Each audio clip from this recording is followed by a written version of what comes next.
A November morning in the churned battlefields of Flanders and northern France. 4 British platoons are making their way through the mud. Each stops at a mass grave and digs up one body.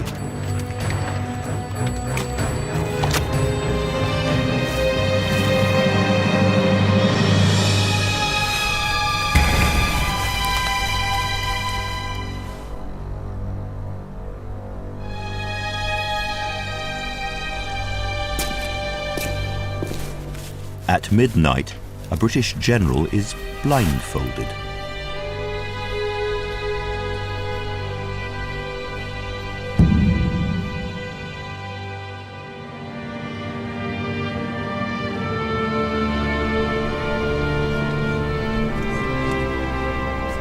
Three days later, on the 11th of November 1920, the chosen coffin was carried in full military procession through the streets of London.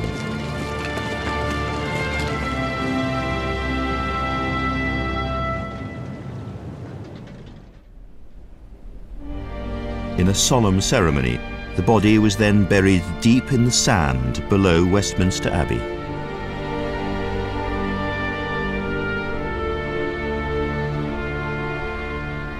The tomb of the unknown warrior is a supremely democratic memorial. Millions of bereaved people could half believe that the person buried here was their own father, husband, son, brother, or friend.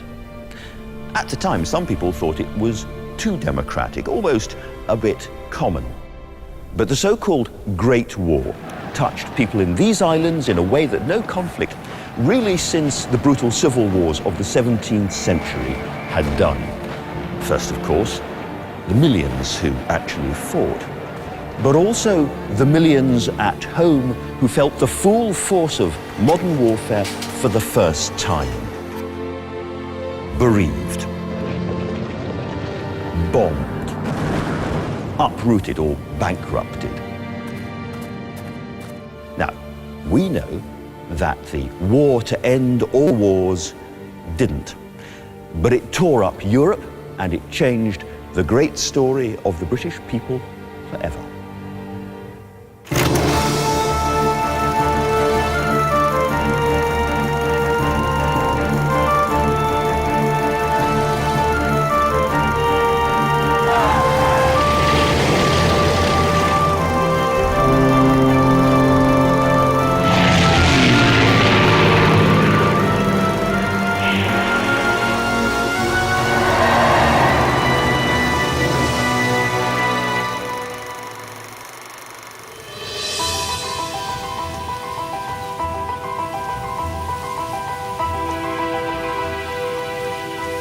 Sunday, the 23rd of August, 1914, was a nerve-wracking day for Britain.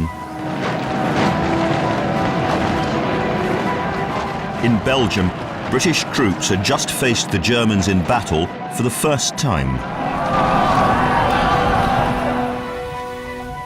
But the Prime Minister was distracted, as he often was. Henry Herbert Asquith was enjoying a weekend in the country, here at Lymm Castle on the Kent coast.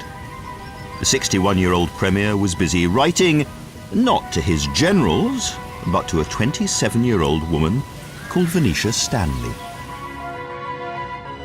Asquith wrote to Venetia Stanley most days, sometimes several times a day, and often right in the middle of crucial cabinet meetings. With his lengthy love letters and his leisurely country house weekends, Asquith himself was beginning to look as dated as the posh politics of Edwardian Britain. After one of those weekends, a hostess asked him, "Mr. Asquith, do you take an interest in the war?" Asquith thought she was joking, but soon it was a question on many people's lips. 2 men in Asquith's cabinet were taking a ferocious interest in the war. The Chancellor, David Lloyd George, was already speaking like the war leader Asquith plainly wasn't. while along at the Admiralty, Winston Churchill was hyperactively trying to think of ways to win the war at sea. But it was the Secretary of State for War, the imperial war hero, Lord Horatio Kitchener, who really understood what Britain was in for. It was clear to Kitchener that Britain's professional army, 250,000 men compared to Germany's 4.5 million, was nothing like big enough to win the war. And so he set about creating a citizens' army.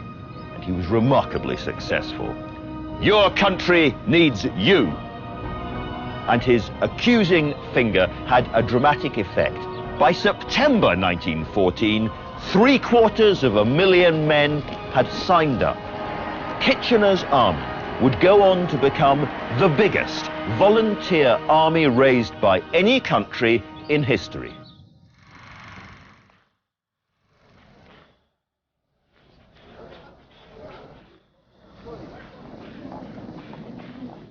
Many men would do anything to fight. Boys lied about their age. Men with health problems did their best to hide them. Recruiting officers were paid a shilling for every new recruit, so they cheerfully played along. For tens of thousands of young men brought up on stories of British heroism, this was the great adventure. In the words of the future Prime Minister Harold Macmillan, our major anxiety was, by hook or by crook, not to miss it. Little did they know what it would mean.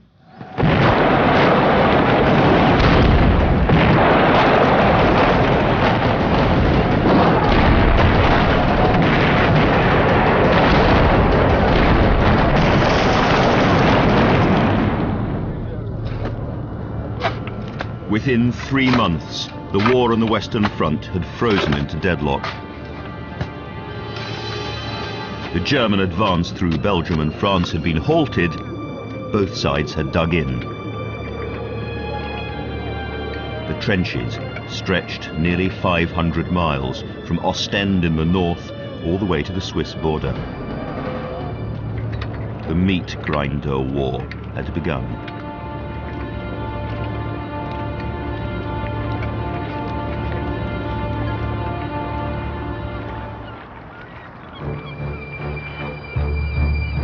The shock of war was also hitting hard at home. At 8 o'clock in the morning of the 16th of December 1914, 8 German warships appeared off the northeast coast of England. They turned their guns on Scarborough, Whitby and Hartlepool.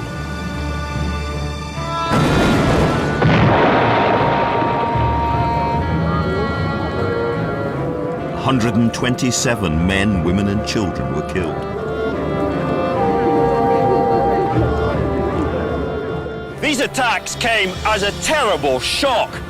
The first time civilians had been killed by enemy fire on British soil since the 17th century.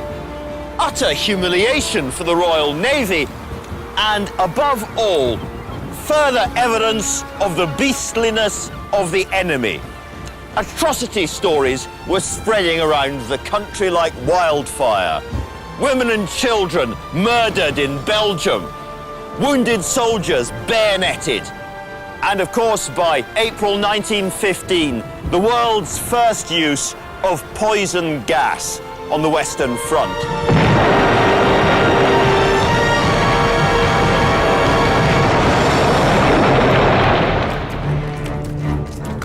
Well, war is war, but some of the German tactics did make it easy to hate the Hun. Then, on the 7th of May 1915, the German Navy torpedoed the Lusitania off the coast of Ireland. She was carrying British and American civilians from New York to Liverpool.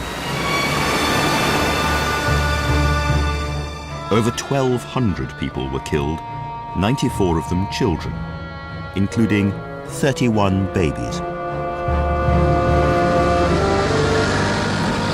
When news of the sinking of the Lusitania arrived in Liverpool, a mob formed here at the docks and marched through the town, gathering people as it went. In Edwardian Britain, German migrants had been quite common, running pastry shops and restaurants and butchers, working as musicians or engineers.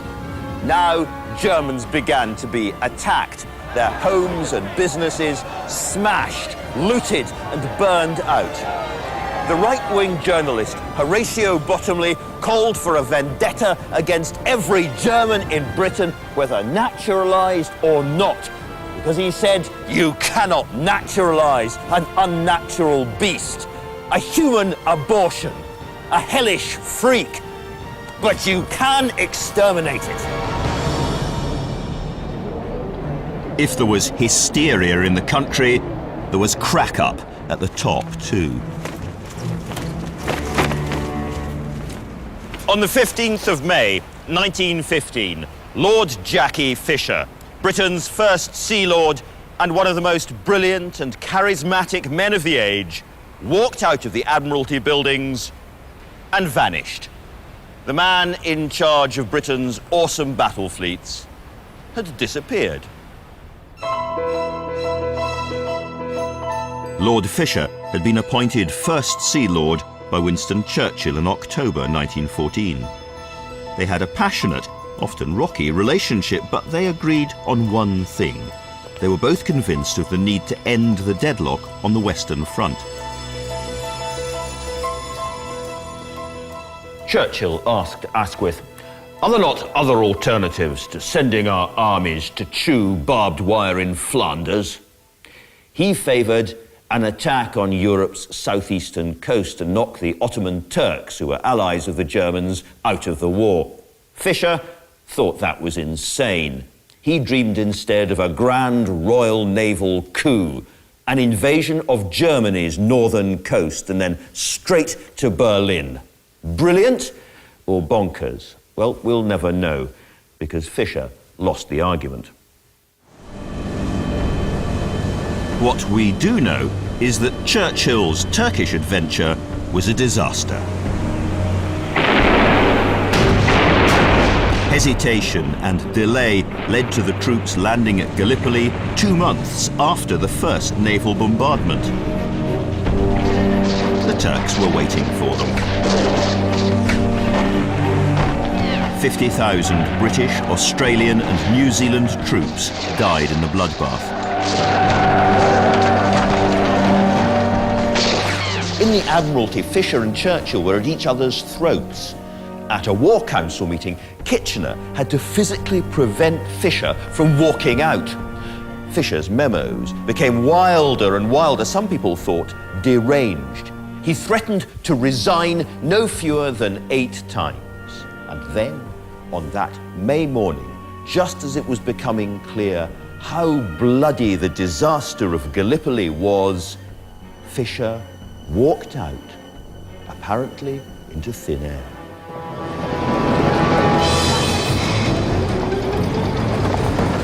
Government officials were sent all over London to hunt him down. It turned out that Fisher was in fact hiding just a few hundred yards from the Admiralty in a room here at the Charing Cross Hotel.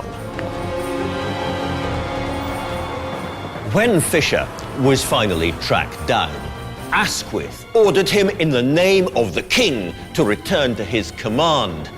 By now, there were rumours that the German fleet was at last on the attack. The Queen wrote to Fisher, begging him to stay at his post like Nelson. The King said his admiral should be hanged at the yardarm for desertion. Fisher sent an ultimatum to Asquith. He would return, but only if Churchill was kicked out of the cabinet. He also demanded absolute control of all naval appointments and sole command of the Royal Navy.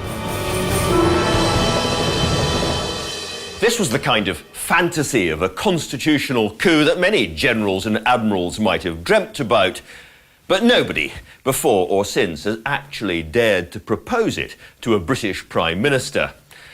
The letter was deranged and it finished Fisher. But if Asquith thought the Navy were causing him problems, the Army was about to show what a real crisis looked like.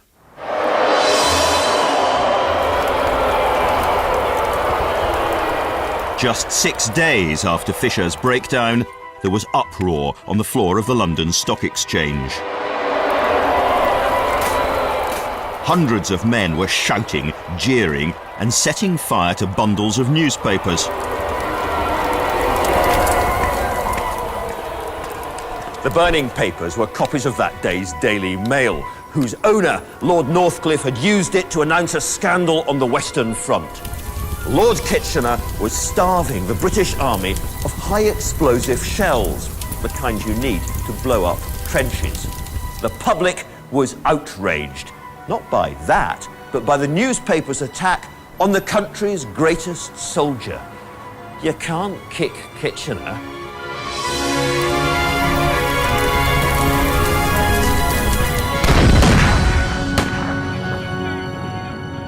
But Northcliffe could, and he did, and he was essentially right. Kitchener had provided shells that would have been useful in the Boer War in 1900, but against dug-in Germans in 1915 were almost useless. And in some places, they'd run out of shells altogether. Kitchener was increasingly seen as a liability. Margot Asquith wasn't alone in rudely describing Kitchener as a great poster, not a great man. In public, at least, Asquith himself continued to defend Kitchener, but Northcliffe's attack persuaded the Tory leadership and many Liberals, including Lloyd George, that things couldn't carry on this way. The mood began to turn against both the warlord Kitchener and his Prime Minister. Asquith survived for now by inviting the Tory leader, Andrew Bonar Law, to join him in a new coalition government of national unity. Kitchener also managed to hang on, unhappily, until his ship hit a mine on a mission to Russia.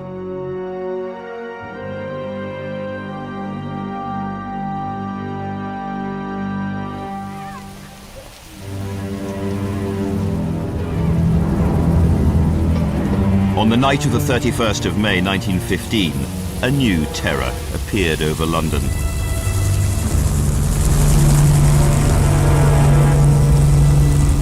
German Zeppelin airships. Then they began to unload their cargo.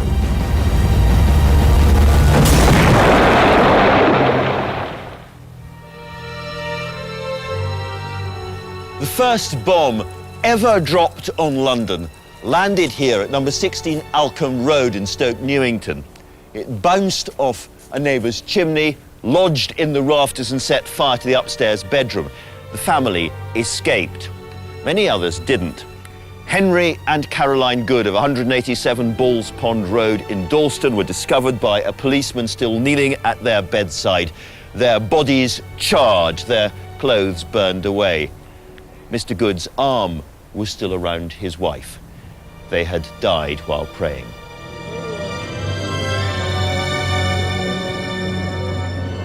Visits from Zeppelins would now be a regular occurrence.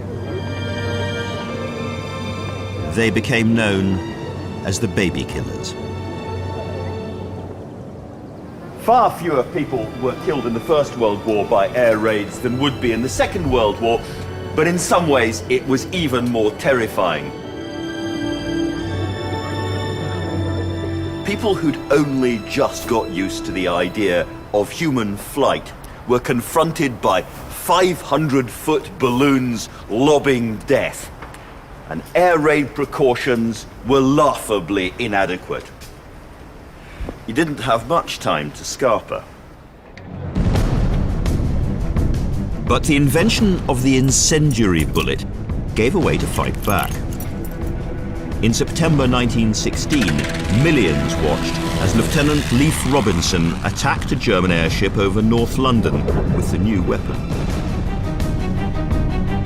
the inferno could be seen for more than 35 miles in all directions.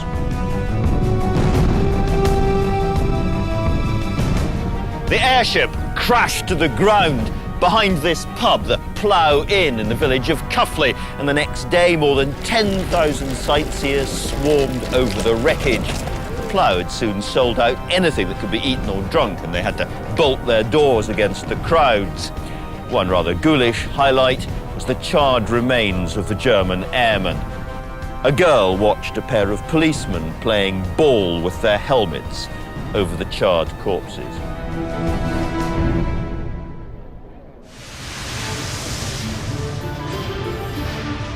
But outproducing the enemy was just as important as outfighting them. Winning an industrial war meant winning industrially. And so the human dynamo, Lloyd George, now asked for the toughest job in politics, sorting out old-fashioned British industry to make more weapons. He built 50 new munitions factories. The largest was here at Gretna in Scotland. These ruined power stations are all that remain now. But in its day, this was the largest factory in the world. It employed 30,000 people and stretched out over an area of 9 miles. And into his new factories, Lloyd George poured a new workforce. With so many men away fighting, he turned to women.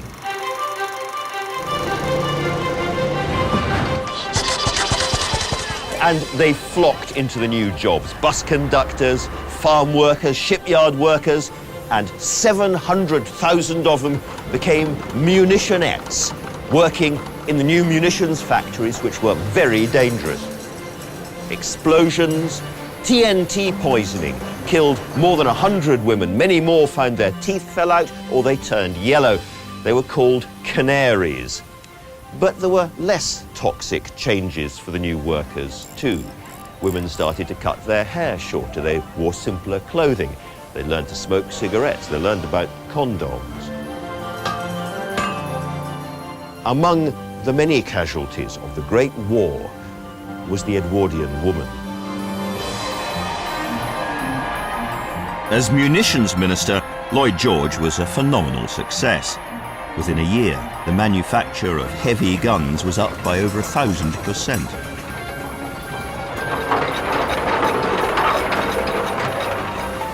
Lloyd George was also sketching out a blueprint for a more modern, fairer Britain. He extended welfare help for munitions workers and their families, providing new houses and flats and feeding them in canteens. Lloyd George chewed over the strange thought that the manufacturing of weapons of destruction was humanizing industry. And if you're looking for the real origins of the welfare state, they can be seen most clearly in what Lloyd George was up to in places like Gretna in 1916. A whole new town was created here to service the factory. With shops, a cinema, and a social hall.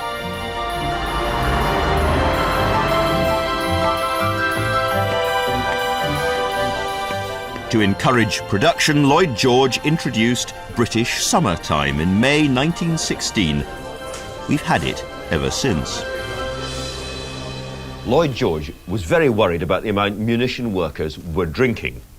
And so the state started to take over some pubs, including this one. He banned all-day drinking. That's where pub opening hours come from. He banned the buying of rounds. And yes, he watered the workers' beer. And it wasn't just the workers. Lloyd George wanted leading figures in the country to give up alcohol for the duration of the war, to set an example. And when he heard that the cabinet had agreed to do so, the king reluctantly gave up drink himself. As for the cabinet, they weaseled out. Politicians, eh?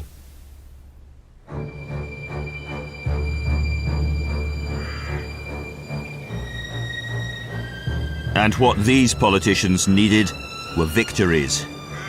which weren't coming. By February 1916, Asquith was forced to introduce conscription. So what was it like? What happened here was beyond anybody's imagination. And yet, despite the massive scale, it was in one way strangely familiar, even local.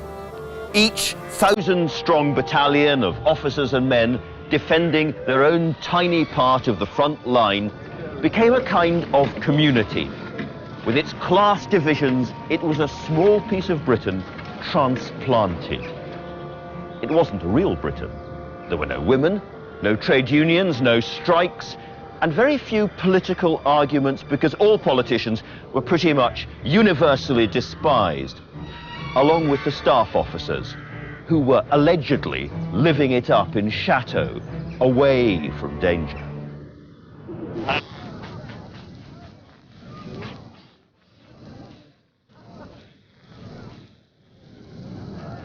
There were some comforts. British troops had rum and cigarettes. They ate better than the Germans and had shorter spells at the front line.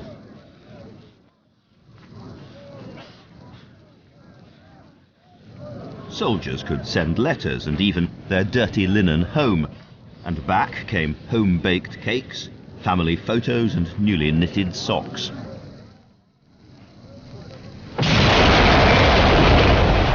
But none of that took away from the utter horror of what happened here.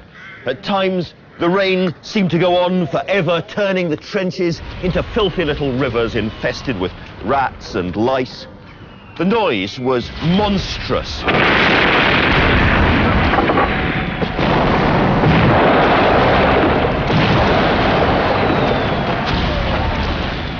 Sometimes you could hear the artillery barrage in London. And when the order finally came to go over the top, you had to march steadily into scythe-like machine gun fire.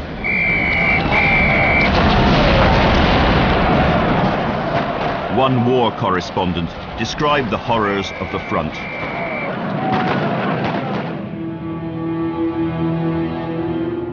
Human flesh, rotting and stinking, mere pulp, was pasted into the mud banks. If they dug to get deeper cover, their shovels went into the softness of dead bodies who had been their comrades. Scraps of flesh, booted legs, blackened hands, eyeless heads came falling over them when the enemy trench-mortared their position.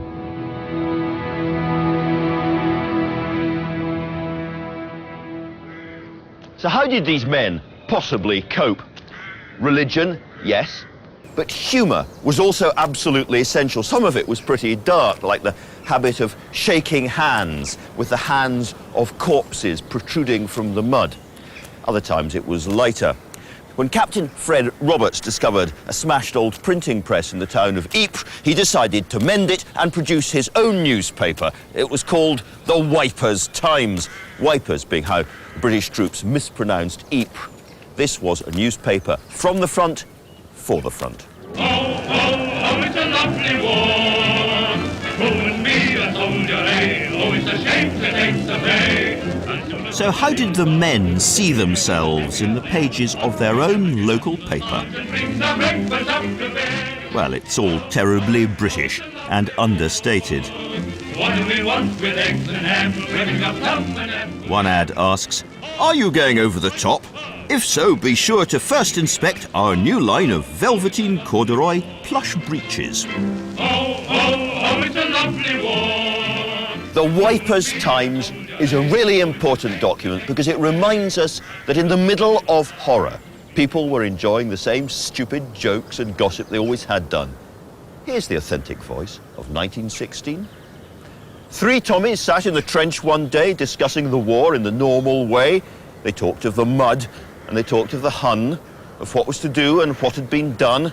They talked about rum. But the point which they argued from post back to pillar was whether Notts County could beat Aston Villa. Oh, it's a lovely war.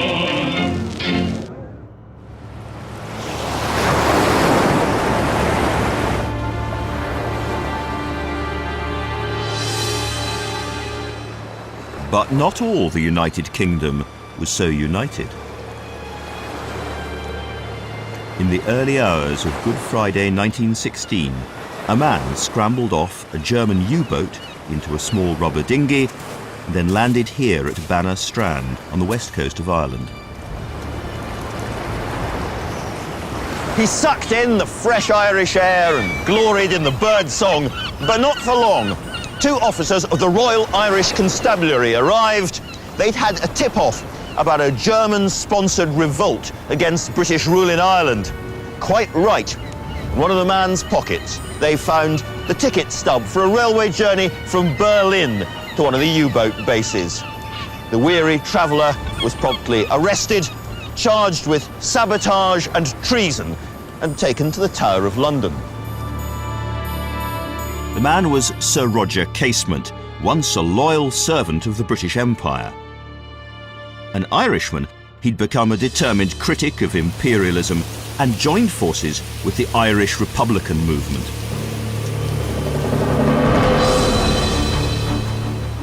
When war broke out, Casement decided that his enemy's enemy would be his friend.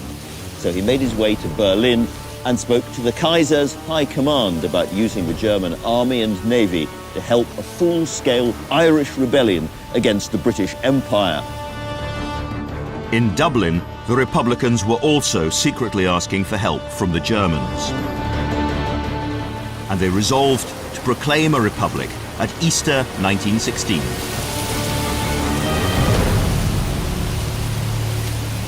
When Casement eventually heard about the plan, he went to the Germans to find out how they were going to help. From his point of view, the answer was bad news. 20,000 old rifles, but just enough ammunition for 2 or 3 days of heavy fighting, and above all, no German soldiers at all. This gave Casement a terrible dilemma. Either he'd come back and join a rebellion he knew was going to be a disaster, or he'd seem a coward. He decided to return to Ireland, but to plead with the rebel leaders to delay their uprising, and that was what he was doing here when he was arrested. In Dublin, the rebels decided to go ahead with the revolt, and on Easter Monday, they rose in rebellion.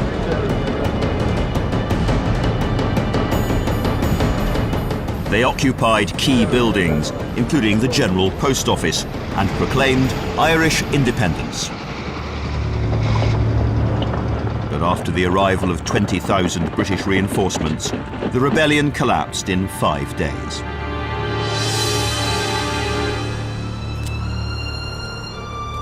It had been a small-scale revolt.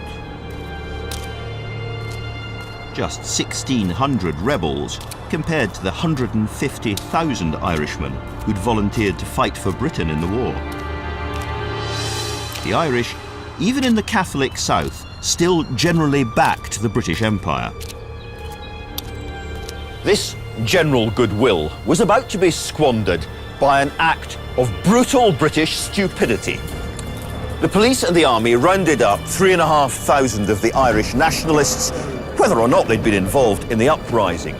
97 of them were sentenced to death, 16 actually killed. 13 men died here, in one of the courtyards of Dublin's Kilmainham jail. A 14th, James Connolly, one of the leaders, was so badly injured that he had to be tied to a chair so that he could be killed there. These killings changed everything. In the words of one bishop, the blood seemed to be seeping out from under the prison door. They made martyrs of the rebels, and Irish opinion began to swing away from the empire and towards the Republican cause.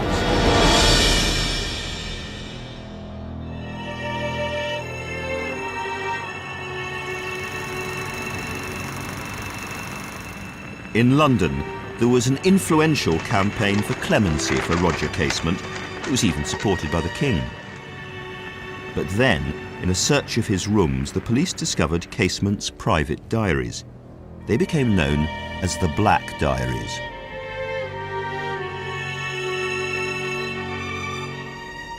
Casement was a homosexual, and his black diaries listed and described his exploits with scores of young men. As soon as the diaries were in the hands of the British Secret Service, there was no chance of a reprieve, and Casement was duly hanged. His Irish cause, however, would smoulder and fizz all the way to civil war.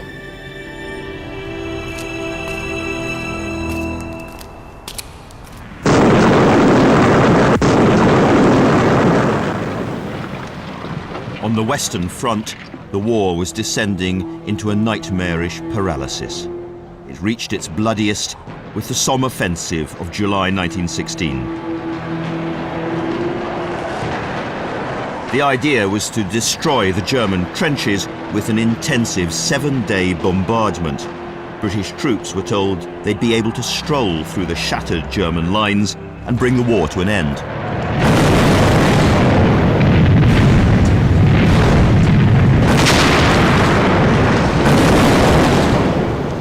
Many of the British troops were absolutely convinced of victory. Captain Billy Neville of the 8th East Surreys painted a football with the words, "Great European Cup Tie Final. East Surreys versus Bavarians. Kick off at 0. Another football was painted with the words, "No referee." And when the attack started, both were kicked over the top. Captain Neville offered a prize for the first British soldier to dribble one of the footballs to the German front line.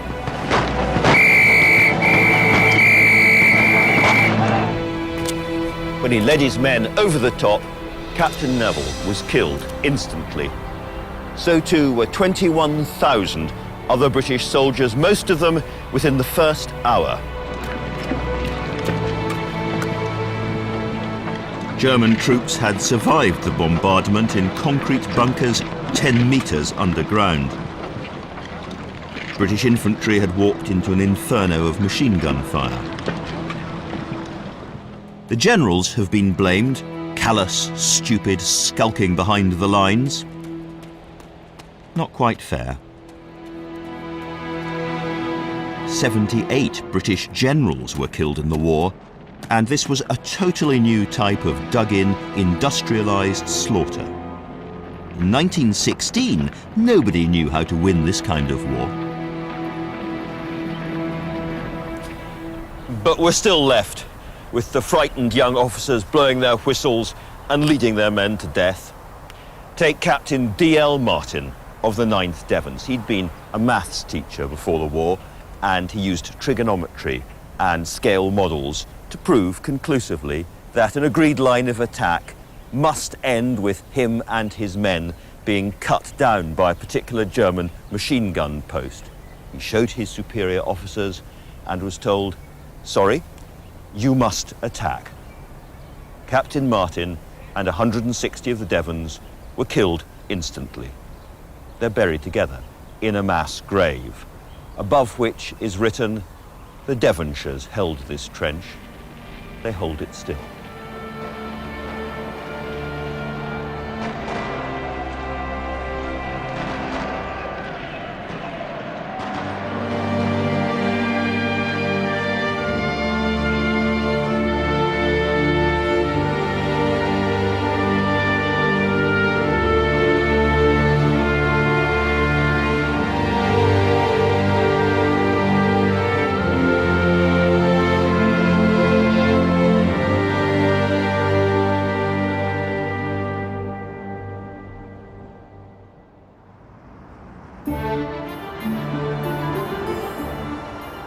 These disasters had a direct political effect.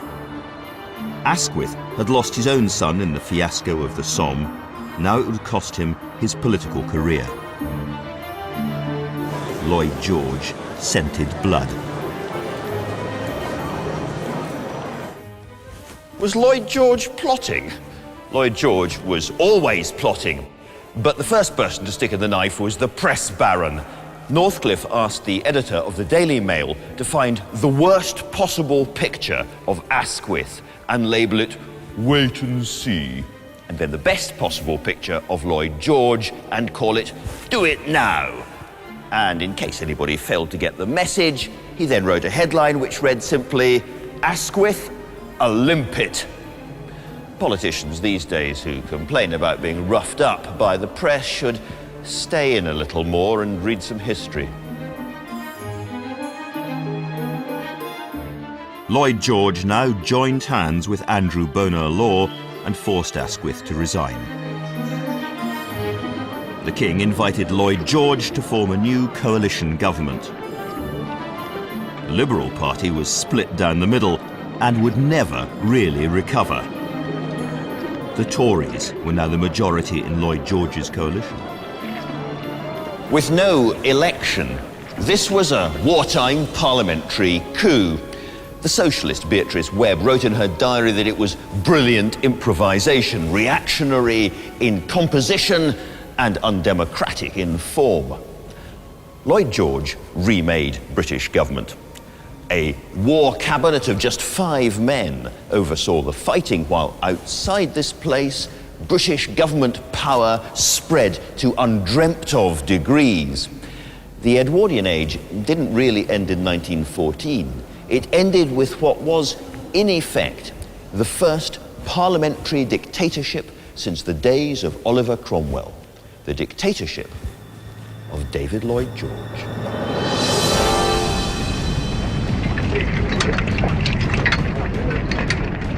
The first year of Lloyd George's parliamentary dictatorship would be a black one. The Battle of Passchendaele on the Western Front was another bloodbath that achieved little.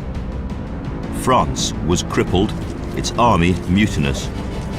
Russia, one of the key allies, fell to the Germans, and then to revolution. The United States was doggedly refusing to join the war. And most alarming of all, Britain was running out of food. The food crisis of 1917 was caused by a step change in German strategy. We tend to think of the U-boat menace as a Second World War affair, but actually the submarines were more dangerous first time round. The Germans knew that Britain imported 2/3 of her food and thought that a slaughter of merchant shipping might bring this country to surrender. But there was a problem. To make that effective, they would have to try to sink all ships coming into British ports, including American ships, which meant risking America coming into the war. Starving and desperate herself, Germany took the risk.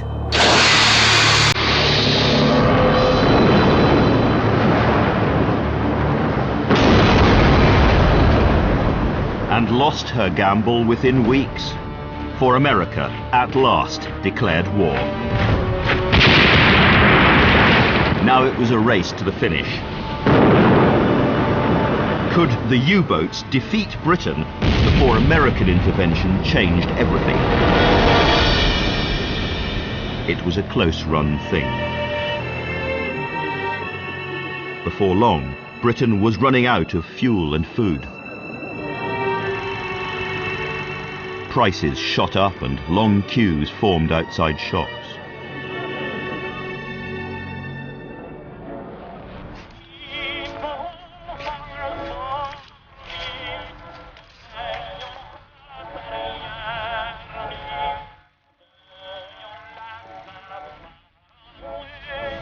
This nation of gardeners pooled together. They turned parks and squares into allotments. And the government set up national canteens, serving cheap meals.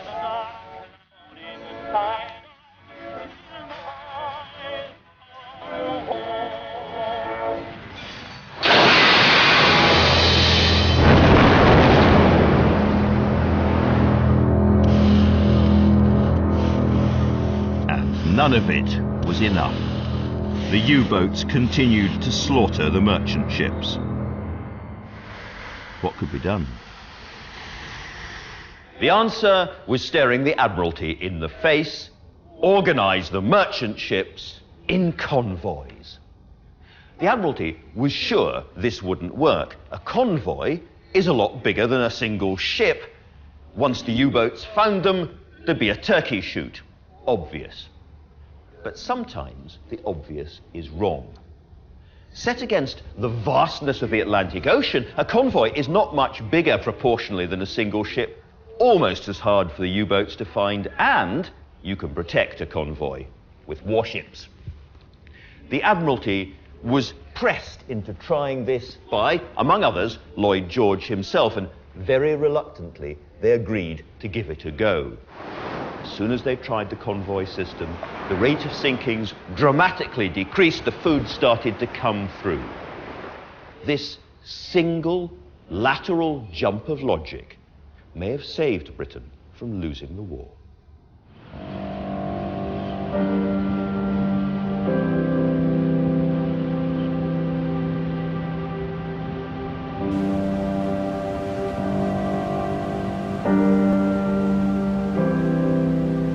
The beach at Formby, where the Mersey meets the Irish Sea, was a quiet place, even in wartime.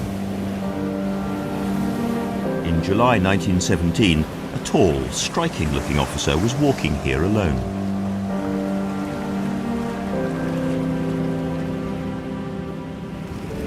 He stopped by the water, shook his fist at the sky, and then he began to tug at a small ribbon on his tunic, which showed that he'd won the military cross. And he tore it off and let it drop weakly into the water and watched it float away and sink. The man was Siegfried Sassoon, one of the greatest war poets ever and a hero of the trenches. And he was in the middle of the worst crisis of his young life. Sassoon was in turmoil about the war. He'd been quick to enlist and was a brave and charismatic frontline leader. But he'd come to believe that the war was being fought for the wrong reasons. At home on leave, he wrote a public statement explaining why he felt he could no longer serve. A war of defense and liberation, he said, had become one of aggression and conquest.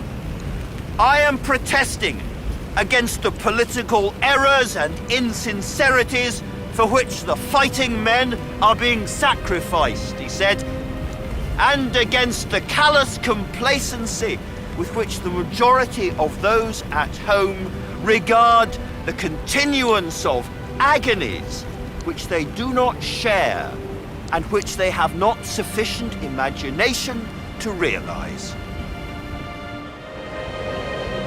Sassoon's statement was all the more explosive because he was a genuine war hero. Now he was determined to be a martyr. He knew he was risking court-martial, imprisonment, and even execution. Instead, the army tried to discredit Sassoon by packing him off to Craiglockett in Edinburgh, a hospital for officers suffering from the newly diagnosed condition of shell shock.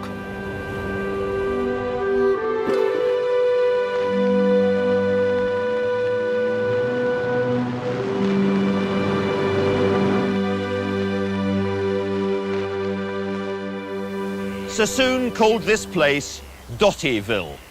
He was surrounded by the psychically shattered and shaking victims of the war. But he himself didn't really fit in. He was mentally and physically sound, and he spent his time playing golf, talking to other writers, and producing some of the great war poetry which has made his name live ever since. I see them in foul dugouts, gnawed by rats, and in the ruined trenches, lashed with rain, dreaming of things they did with balls and bats, and mocked by hopeless longing to regain bank holidays and picture shows and spats and going to the office in the train.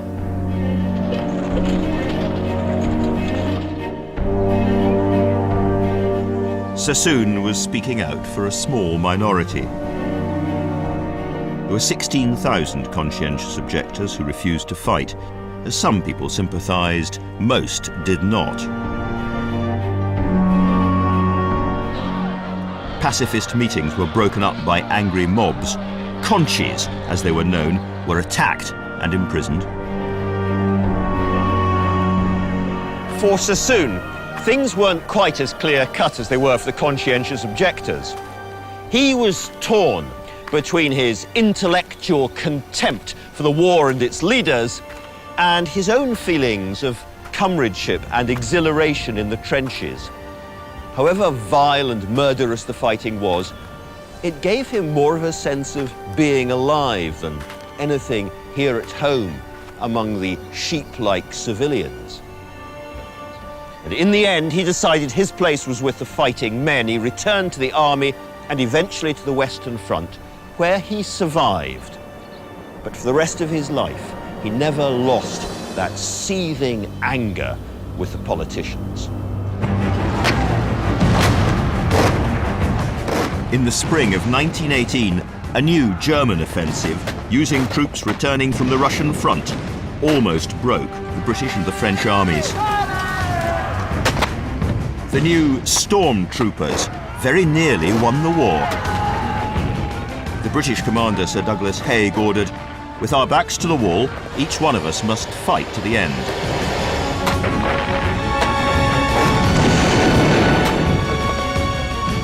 Back at home, Britain was descending into panic about German spies and saboteurs.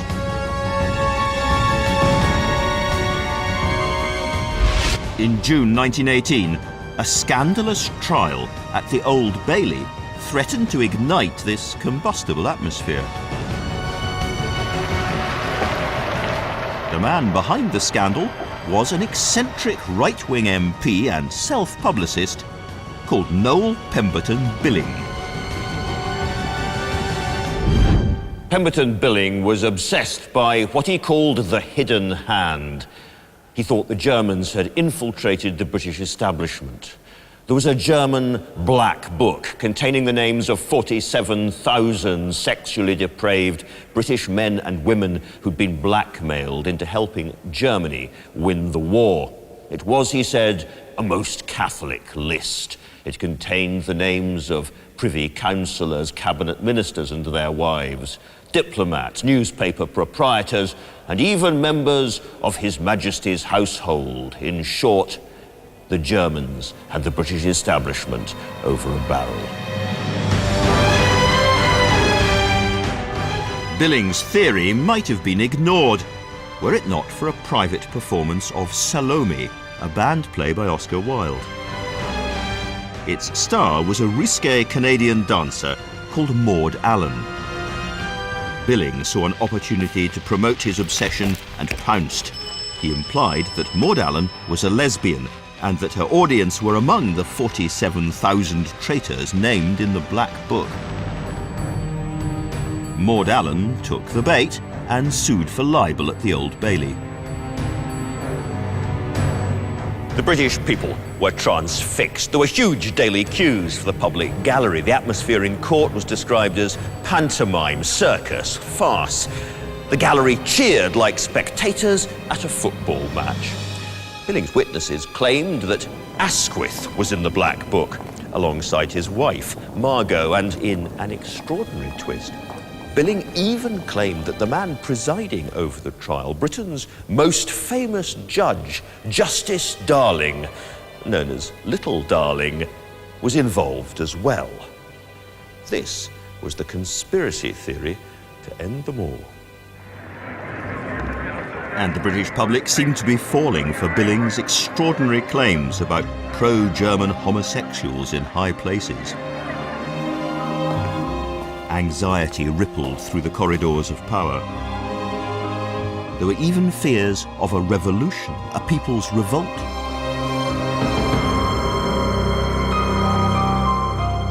After a 5-day slither of titter, fodder and garbage had gurgled out of the Old Bailey, the jury took just 2 hours to acquit Billing of libelling Maud Allen.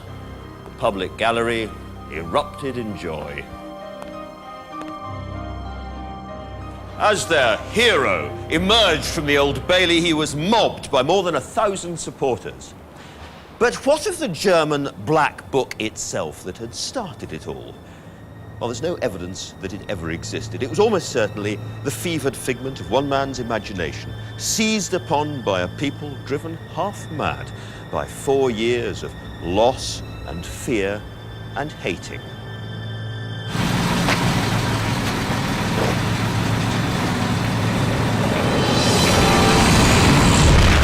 But by the end of the trial, the fortunes of war were dramatically reversing. In July, the German advance was stopped, and by September, a ferocious counterattack by British, Canadian and Australian troops was smashing through German lines. These mostly forgotten battles formed one of the greatest military victories ever won by British forces. Finally, at 11 o'clock on the 11th of November 1918, the Germans formally surrendered and signed the armistice. The guns fell silent.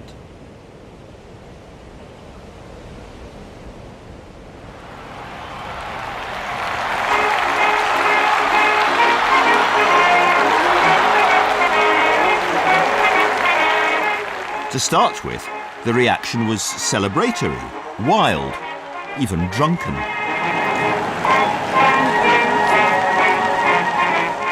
Lloyd George was hailed by the jubilant crowds as the man who won the war. But the crowds quickly sobered up and the mood darkened.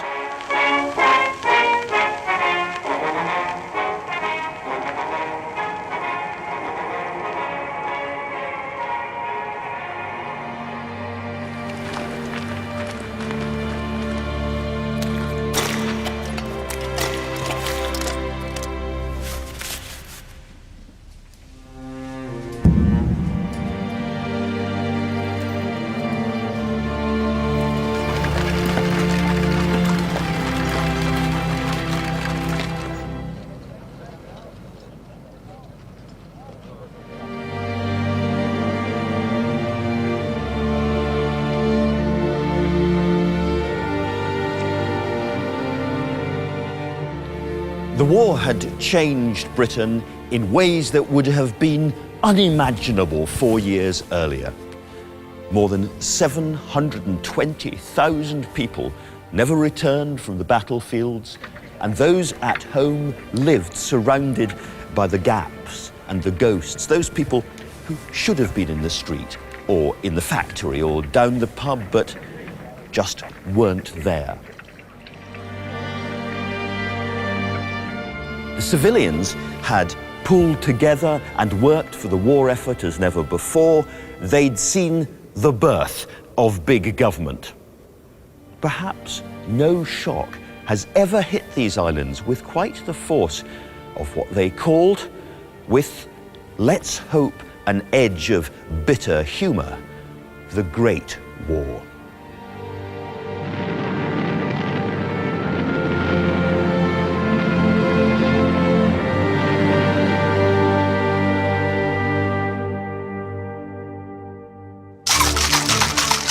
In the next programme, cocktails and communists, nightclubs, gold and sleaze.